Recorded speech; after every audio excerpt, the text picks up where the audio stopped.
예, 저는 우크라이나 전쟁 이후에 우크라이나 전쟁에 관한 글들을 좀 분석을 좀 해왔는데요. 원래 제가 이제 미국의 세계 전략 이런 것들을 하다 보니까 이 국제 정세를 쭉 제가 스크린을 좀 해왔습니다. 그래서 이제 우크라이나를 보면은 이게 우크라이나가 분단이냐, 전쟁이냐의 이런 갈림길에 섰었고요. 그래서 친미와 친러의 운명의 갈림길이 한반도와 유사합니다. 미국이 나토의 동진을 포기했다고 약속을 했었는데 이것을 뒤집어서 이제 러시아가 지금 반발하고 있는 거고요. 오늘날 푸틴이 이렇게 강경파가 되고 러시아에서 인기가 많은 거는 서방이 나토를 동진시켜서 러시아가 반발을 하는데 이에 대해서 이제 푸틴이 이 러시아 부흥 정책이죠. 푸틴도 원래는 나토와 유럽연합에 결합해서 서방과 공존하려고 했습니다. 그런데 미국에서 러시아를 고립시키기 위해서 그러한 요구, 제안을 배척을 하게 됩니다. 그래서 미국의 목표는 러시아의 국경, 우크라이나나 조지아를 러시아에 반대되는 러시아와 적대적 관계를 만든 후 거기에 이제 핵 미사일을 배치해서 러시아에 이제 군사적 굴복을 노리는 이러한 전략을 쓰고 있습니다. 그래서 우크라이나와 러시아의 관계를 파탄시키기 위해서 이제 친미 세력을 조장을 하는 거죠. 전쟁서를 어떤 유포를 쭉 해왔고, 그래서 나토 가입을 마치 이제 우크라이나가 받아들일 것처럼 이런 식으로 하면서 러시아를 계속적으로 자극을 합니다.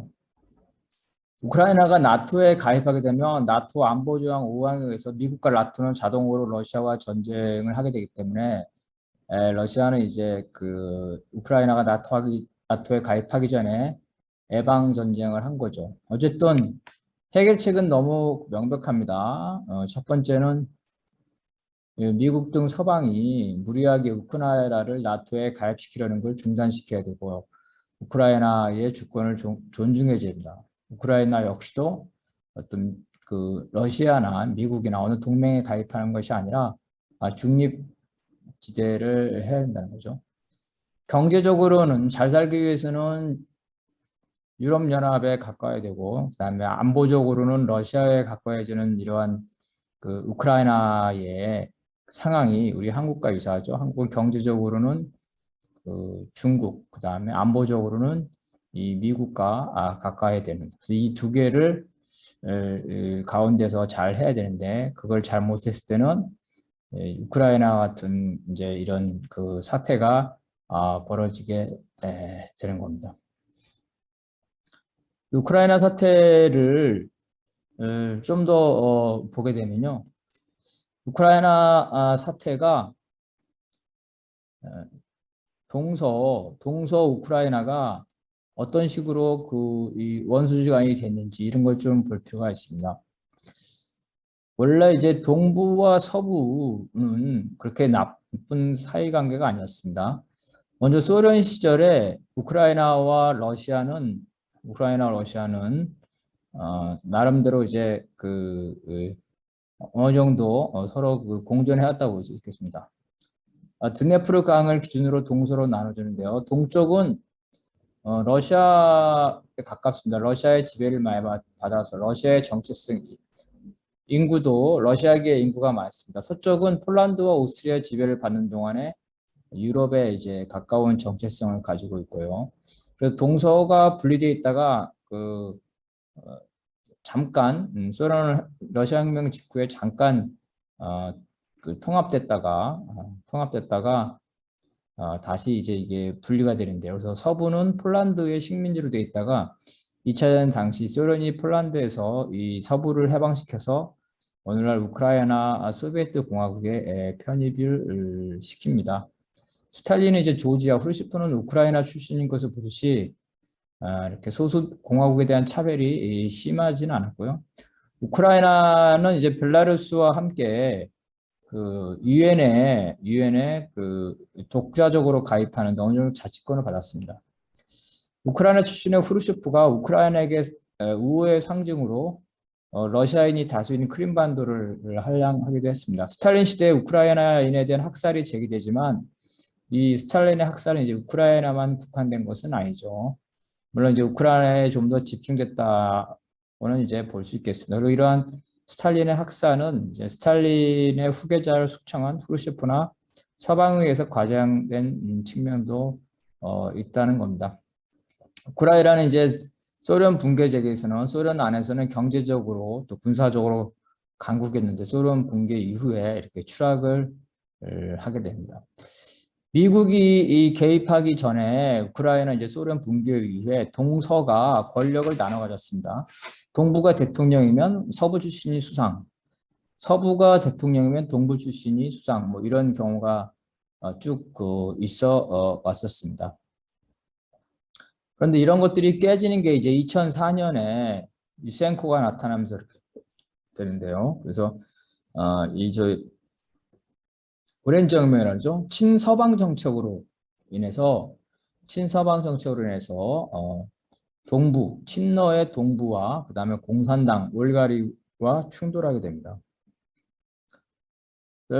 이들은 이제 그 유센코는 그 결선 투표에서 졌는데 이 결과를 불복을 하고 재선거를 통해서 아슬아슬하게 친미의 유센코가 당선이 됩니다.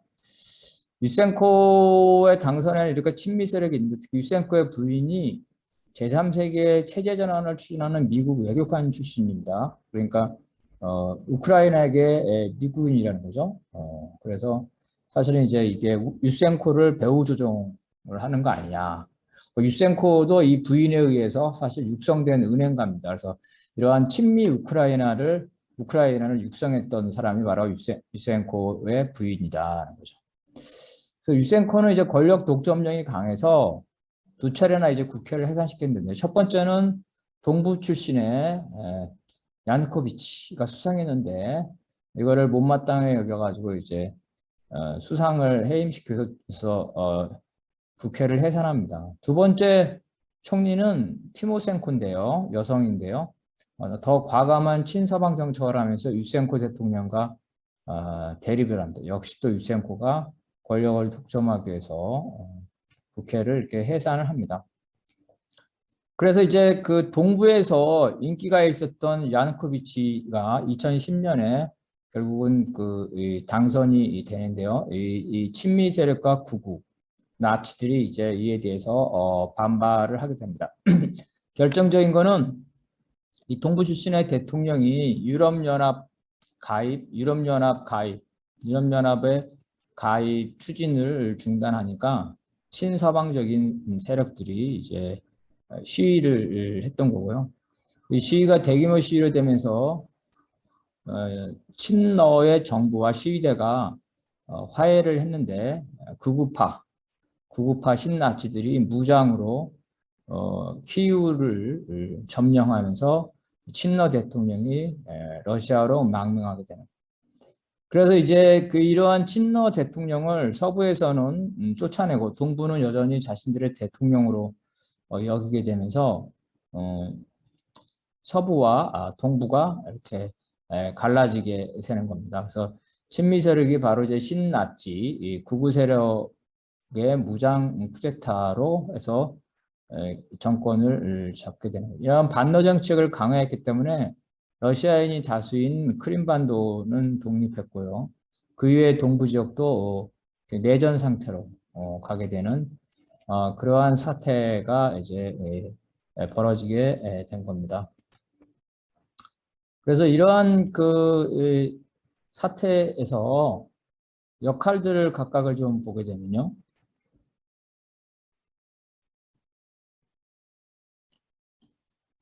이제 2004년에 보게 되면 오렌지 혁명에서는 이제 대통령의 실정에 대한 그 불만 그리고 개방과 서방의 영향으로 자유와 민주주의에 대한 기대가 높았기 때문에 10년 동안 집권한 동부 십진의 쿠츠마 대통령에 대해 권위주의한 통치에 대한 불만이 많았습니다. 그래서 서부 우크라이나를 중심으로 정권 개최에 대한 기대가 높았습니다. 그래서 이게 이제 부정선거를 했다. 그래서 부정선거를 해서 이 쿠츠마의 후계자인 친러 대통령이 당선됐다. 이런 걸로 해서 이제 그 시위가 일어나야 되는데 그 시위의 핵심은 사실은 친미 세력이고요. 그 중에서도 이제 비폭력 저하 운동을 한 이 세력들입니다. 이러한 비폭력 저하 운동은 사실은 이제 미국의 체제전환 프로그램하고 관련이 있었는데요. 그래서 미국은 그 반미 정권을 민주주의라든가 인권이라든가 부패 문제를 공격을 해서 친미 정권으로 전환하는 이러한 프로그램들을 가지고 있습니다. 냉전 시대에는 이제 CIA가 주로 그런 걸 했죠. 이란, 칠레 이렇게 했고요. 그 다음에 이제 진 샤프라는 사람이 비폭력 저항 운동의 이론을 개발했고요.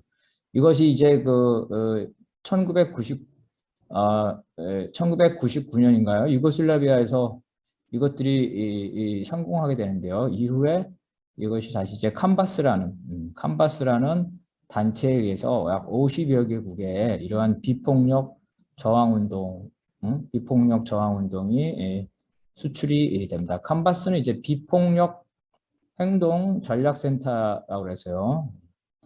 주로 친미 정권을 만들어내기 위한 비폭력 시위 전략을 말합니다. 이거를 이제 토탈루치라는 분이 이제 이거를 이 기관을 CIA의 쿠데타 대학이다 이렇게 했는데요. 우리가 알고 있는 색깔혁명의 대부분이 바로 이제 여기 이 단체가 개입을 한 거게 됩니다. 그래서 이러한 것들이 이제 보게 되면은 처음에는 민주주의 문제를 많이 하고 인권이나 소수민족 문제, 분리주의 문제 이런 것들로 가게 되고 심각할 경우는 내전까지 가게 됩니다. 그래서 반미 권위주의 정부가 주요 타겟입니다. 그래서 미국식 민주주의를 확산하면서 친미 국가로 체제를 전환하는. 그래서 이제 그 오트포루 오토프라는 단체가 바로 이제 아까 말한 캄바스의 전신입니다. 저항이라는 뜻이다. 세르비아에서 먼저 시작했다는 거죠. 이것들이 2005년에 캄바스로 되면서 CIA 자금이라든가 미국의 보수 재단의 자금을 받으면서 친미 정권을 세우는데 전 세계에서 이러한 그 역할을 하고 있다는 겁니다. 그래서 이것들을 이제 아랍에미리트에서는 이제 미국의 그 혁명 수출 조직으로 테러에 등록하게 되고요. 그다음에 베네수엘라나 이런 나라에서 벨라루스, 이란, 베네수엘라에서는 이걸 갖다가 금지시킵니다. 혁명 수출 조직으로 비판을 한다는 거죠. 그래서 이들의 이미지는 이제 주먹을 표현해서 주먹을 통해서 다양한 주목 이미지를 하고 있는데요. 여러 나라들이 이제 그런 주목 이미지를 활용을 하고 있습니다. 그래서 이런 그 우크라이나가 이런 역사적 배경이 있다는 거고 2004년에는 비폭력 저항운동이기 때문에 2014년에 유로마이단 운동은 아까 말한 것처럼 정부와 시위대가 그 합의를 했는데 극우 무장 세력이 폭동을 일으켜서 친미 정권을 세웠다 그랬죠. 그래서 유대인, 친미, 극우 세력 등 이런 것들이 이제 유로마이단 내부의 갈등이 심각합니다. 그래서 친미 세력이 권력을 세운 이후에는 극우 나치에 대해서 견제를 하고 있습니다. 대표적인 네오 나치는 이제 아조프 연대라는 겁니다. 그래서 이제 동부에서 여러 가지 학살이나 전쟁 범죄를 해왔다는 거고요. 그래서 이와 같이 현재 그 동부는 친러, 서부는 이제 친미 세력과 그 나치 이들이 이제 그 중심이라는 거죠. 물론 서부의 일반적인 대중들의 정서는 유럽과 가까워져서 유럽처럼 잘 살고 싶다는 게 이런 겁니다. 그래서 이런 상황에서 보면서 우리가 이제 그 관련돼서 우크라이나 전쟁에 어떤 그 실천을 해야 되나 이런 것들 한번 고민 한번 해본다면 우크라이나 전쟁의 원인은 이제 미국의 나토 동진이고 결과는 러시아가 먼저 침공을 한 거죠. 우크라이나를. 우크라이나 전쟁의 본질은 자본주의 제국주의인 미국과 강대국 러시아, 그죠? 러시아의 패권 다툼인 거고 그 현상은 강대국 러시아가 약소국 우크라이나를 괴롭히고 있다는 겁니다. 아무리 우크라이나가 미국을 끌어들이더라도 러시아가 강대국이 아니었다면 우크라이나를 전면 전쟁할 수가 없었겠죠. 비슷비슷한 나라라면 감히 전쟁을 못했겠다는 거죠. 전쟁의 원인을 제공한 미국과 실제로 전쟁한 러시아에 대해서 우리가 어떤 입장을 가져야 됩니까? 문제는 대중들은 결과와 현상만을 주목한다는 거죠. 전쟁의 참혹함만 보고 강대국이 약소국을 괴롭힌다. 일부 그 한국인들이 가서 약소국을 도와준다고 가지 않았습니까? 그리고 또 여론이라는 거는 이제 미국과 친미 세력이 주도하고 있다는 겁니다. 그래서 저는 그 본질적인 부분, 원인적인 측면에서는 반제국주의, 반자본주의 관점에서 세계 곳곳에서 전쟁의 원인을 제공하는 미국을 집중 비판해야 되겠죠. 그렇기 때문에 우리는 이제 미국과 러시아를 이렇게 동등하게 혹은 중국도 마찬가지로 중국을 패권주의하는데 이런 나라들을 골고루 이렇게 비판할 여력은 없다. 반자본주의라는 투쟁에서는 미국에 집중돼야 된다는 거죠. 심지어 제국주의를 미국뿐만 아니라 뭐 영국, 프랑스, 또 한국도 이제 아류 제국주의라고 할 수도 있는 이런 식으로 제국주의를 1등부터 10등까지 나열한다면 골고루 비판할 여유가 없다. 미국을 집중적으로 해야 된다는 거. 대중들은 이제 잘해봐야 양비론이라는 거죠. 그래서 그 미국의 비판에 집중을 하더라도 대중은 이제 당장에 이 러시아도 문제가 있는 거 아니냐. 그래서 약자의 편을 든다는 겁니다.